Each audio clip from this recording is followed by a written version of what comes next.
मित्रों नमस्कार। पावन ज्योतिष प्रभात यूट्यूब चैनल पर आप सबका स्वागत है। आज के वीडियो का टाइटल है, शीर्षक है आपका ट्रांसफर आबलिक तबादला होगा या नहीं, दूर या निकट। विल यू बी ट्रांसफर्ड फार और नियर। या मित्रों, ये बहुत ही समसामयिक और आप द्वारा अपेक्षित शीर्षक है। बहुत से मित्रों की जिज्ञासा थी, आग्रह था, मैं उस पर वीडियो दे रहा हूं। आगे बढ़ने से पहले आपसे आग्रह है कि अगर मेरे चैनल को अब तक सब्सक्राइब नहीं किए हैं तो सब्सक्राइब जरूर कर लीजिए और नीचे का लाल बटन दबा दीजिए। बगल में जो बेल आइकन आती है उसे जरूर पुश कर दीजिए, ऑल के बटन पर क्लिक कर दीजिए। आगे बढ़ते हैं। ये ट्रांसफर जैसे विषय मेनली प्रश्न कुंडली से ही देखा जाना चाहिए। जन्म कुंडली से भी आप अध्ययन करके और निकाल सकते हैं उसको, लेकिन उसके लिए आवश्यक है, क्योंकि यह प्रश्न जीवन विषयक नहीं है, जन्म कुंडली में बहुत व्यापक होती है। इस नाते प्रश्न कुंडली से इस विषय को देखें तो बढ़िया होगा। प्रश्न कुंडली के लिए 1 से लेकर 249 तक की संख्याएं पूछी जाती हैं और होरारी के आधार पर आपके सॉफ्टवेयर में होरारी कुंडली के आधार, होरारी संख्याओं के आधार पर कुंडली दी गई रहती है। उसी आधार पर मैंने एक कुंडली तैयार किया है। उदाहरण के लिए, एग्जाम्पल के लिए, किसी परीक्षक ने हमसे सवाल किया कि हमारा ट्रांसफर होगा तो कब होगा या नहीं होगा। उसने संख्या दिया 189। प्रश्न का दिनांक था 13/3/2021 और प्रश्न का समय था 12:10:14। दिन में PM पर, स्थान जहां मैं हूं बांसी, यूपी सिद्धार्थनगर। यद्यपि ये सवाल या उदाहरण काल्पनिक है, लेकिन इसी आधार पर कोई भी प्रश्न कर सकता है और इसका जवाब सही से दिया जा सकता है। तो मित्रों, इसके आधार पर जो कुंडली तैयार हुई 189 संख्या के आधार पर मकर लग्न की कुंडली बनी। और मकर में आप देखिए, इस लग्न की कुंडली में शनिश्चर और बृहस्पति लग्न कुंडली में लग्न में है। सूर्य, चंद्रमा, शुक्र और बुध द्वितीय राशि में है। राहु और मंगल पंचम में है। केतु एकादश में है। इस तरह से कुंडली बनी। कस्प कुंडली जब बनती है तो शनिश्चर, बुध और बृहस्पति लग्न में आ जाते हैं। सूर्य, चंद्रमा और शुक्र द्वितीय में रह जाते हैं। मंगल चतुर्थ में आ जाता है। राहु पंचम में और केतु 11 में। तो हमें सबसे पहले ये देखना पड़ेगा, हमने नियमों को यहां नोट कर दिया है। ट्रांसफर के लिए तृतीय भाव आवश्यक होता है और दशम भाव मुख्य होता है। आप कहीं भी जो सर्विस कर रहे हैं, काम कर रहे हैं, वहीं से ही ट्रांसफर होता है, तबादला होता है। तो दशम भाव का उप नक्षत्र स्वामी माने सब स्टार लॉर्ड, ये आप जानते हैं। ये कस्पल सिग्निफिकेटर से आपको मिलेगा। दशम भाव का उप नक्षत्र स्वामी अगर तृतीय भाव का कार्जेश है किसी भी रूप में तो ट्रांसफर होगा। लेकिन कंडीशन यह है कि दशम भाव का उप नक्षत्र स्वामी मार्गी हो और मार्गी ग्रह के नक्षत्र में हो। हमने बार बार बताया है कि प्रश्न कुंडली में मार्गी और बकरी पर ध्यान दिया जाता है, जन्म कुंडली में नहीं दिया जाता। तो मार्गी हो, मार्गी ग्रह के नक्षत्र में हो तो ट्रांसफर होगा और तृतीय भाव का कार्जेश हो, सिग्निफिकेटर हो। अब दूसरा सवाल आता है कि दूर या निकट।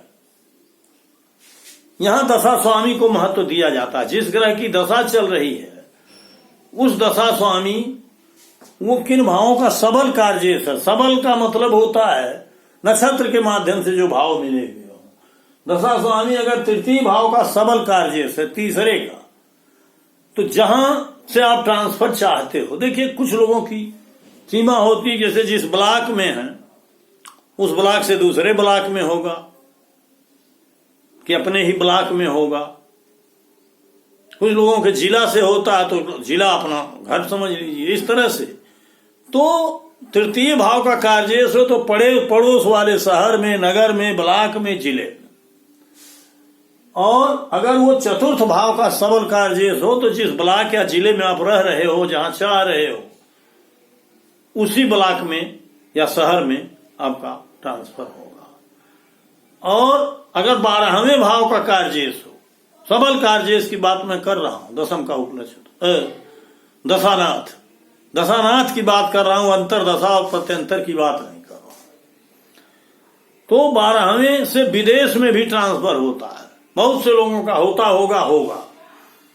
और लेकिन स्थिति विदेश के लिए तब बनती है जब आपकी जन्म कुंडली में विदेश गमन का योग हो, नहीं तो केवल प्रश्न कुंडली अगर विदेश दिखाती है तो ऐसा संभव नहीं है।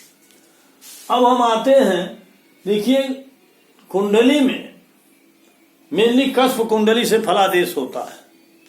आप ये जान लीजिए, जहां ये चतुर्थ स्थान है आपका स्वयं का निवास है, घर है, इसके बगल में पड़ोस स्थान तृतीय है, इसके बगल में जैसे जैसे आप जाएंगे ये लग्न स्थान है, अगल बगल ये सब ही है। लेकिन आप ये कुंडली की उत्तर दिशा होती है, दक्षिण दिशा होती है, पूर्व दिशा होता है, ये पश्चिम, इधर जितना ही आप बढ़ते जाएंगे इस तरह से पश्चिम दिशा में आप बढ़ते जाएंगे। सप्तम स्थान पर आप जाएंगे तो 7वां पश्चिम दिशा हो जाएगी, 8वें पर कोना आ जाएगा, 9वें भी कोना है, 10वें पर दक्षिण दिशा आ जाएगी, इस तरह से पूरा आता चला जाएगा। अब हम निकट होगा कि दूर होगा, अगर होम ब्लॉक में या होम डिस्ट्रिक्ट में आप चाहते हो तो चतुर्थ स्थान का सबल कार्येश होना चाहिए। अगल बगल अगर है उस होम डिस्ट्रिक्ट या होम ब्लॉक जो आप मानते हो मानक उसका, तो दूर होगा, अगल बगल होगा। तो इस तरह से मेनली ब्लॉक में लोग चाहते हैं, पड़ोस के शहर में चाहते हैं तो पड़ोस के शहर में होगा, अपने शहर में चाहते हैं तो अपने शहर में होगा। इस कंडीशन के आधार पर आप देंगे। तृतीय भाव का सबल कार्येश हो, अगर दशानाथ जिसकी दशा चल रही है तो पड़ोस के नगर कस्बे गांव में ट्रांसफर होगा। और अगर चतुर्थ भाव का सबल कार्येश है तो अपने ही नगर कस्बे या ब्लॉक में होगा, जो आपकी मानक इकाई है। अब यहां इस कुंडली में देखिए दशम भाव का सब लॉर्ड शुक्र है, इसको कसना है इसी नियम पर। शुक्र जो है 2, 5, 10 बृहस्पति के नक्षत्र में होने से 1, 3, 12 का कार्येश है। अर्थात दशम भाव के सब लॉर्ड में 2, 5, 10, 1, 3, 12 आया हुआ है, और शुक्र भी मार्गी है, बृहस्पति भी मार्गी है, बकरी दोनों नहीं है। इस नाते इस परीक्षक का ट्रांसफर होगा, ये तो बात, एक कंडीशन पूरा होगा। अब दूसरा कंडीशन आता है कि दूर होगा कि नजदीक होगा। जिसकी दशा है, दशा स्वामी बृहस्पति है, देखिए दशा स्वामी बृहस्पति है, जो 1, 3, 12 स्वयं के द्वारा मिला है, मंगल जो उसका नक्षत्र है उसके द्वारा 4, 5, 4 मिल रहा है। अर्थात सबल कार्येश है चौथे का सबल कार्येश होने के नाते अपने नगर में, शहर में, कस्बे में या ब्लॉक जो इसकी इकाई है उस व्यक्ति की, उसी में होगा। ये क्लियर हो गया। अब ये कब होगा, कब होने के लिए आपको महादशा, अंतरदशा, प्रत्यंतर तक जाना पड़ेगा, क्योंकि बृहस्पति की दशा है तो महादशा बहुत लंबी है। शुक्र की अंतरदशा है, इसमें अंतरदशा स्वामी शुक्र है, तो बृहस्पति की अंतरदशा में शुक्र भी लगभग 2 साल से ऊपर रहता है। इसी तरह से अब उसमें चंद्रमा का प्रत्यंतर चल रहा है। चंद्रमा का प्रत्यंतर 17 फरवरी 2021 से 9 मई 2021 तक आया। अब इसमें देखना है कि क्या तृतीय भाव आया हुआ है कि नहीं आया हुआ।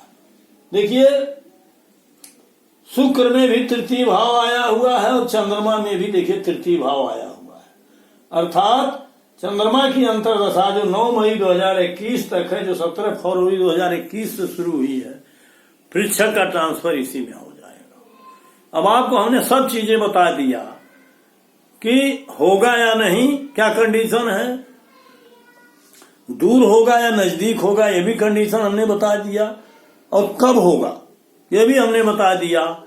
इन नियमों को अगर आप नजरअंदाज नहीं करोगे, इन नियमों के साथ कोई छेड़छाड़ नहीं करोगे या कुछ मिलावट नहीं करोगे, तो आपका उत्तर निश्चित सटीक जाएगा और परीक्षक को भी लाभ होगा इसका, और यश और मान, पद प्रतिष्ठा, पद और धन के आप भागी बनोगे।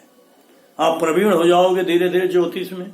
मेरा आशा यही है कि आप सबको बार बार हफ्ते में 10 दिन में एक वीडियो दे करके मैं जागरूक कर रहा हूं। कुछ 400-500 ऐसे मेरे मित्र हैं जो रेगुलर मेरा वीडियो देख रहे हैं। मुझे लग रहा है कि एजुकेशनल टाइप वो सीख रहे हैं। सब्सक्राइबर व्यूअर तो बहुत आते जाते हैं, लेकिन उनके कमेंट से और सारी चीजों से बातचीत से मुझे लगता है तो अधिकतम लोगों को इसका लाभ मिल रहा है, मिलेगा। और मुझसे भी प्रेडिक्शन ले करके, समाधान ले करके, कंसल्टेशन ले करके लोग लाभ उठा रहे हैं। वीडियो लंबा हो रहा है और मैं आज का टॉपिक, टाइटल, शीर्षक या आज का वीडियो आज यहीं समाप्त करता हूं। आने वाले अगले सप्ताह में पुनः एक नए वीडियो के साथ आपके बीच उपस्थित होऊंगा। तब तक के लिए बहुत बहुत धन्यवाद, नमस्कार, पुनः शुभकामनाएं।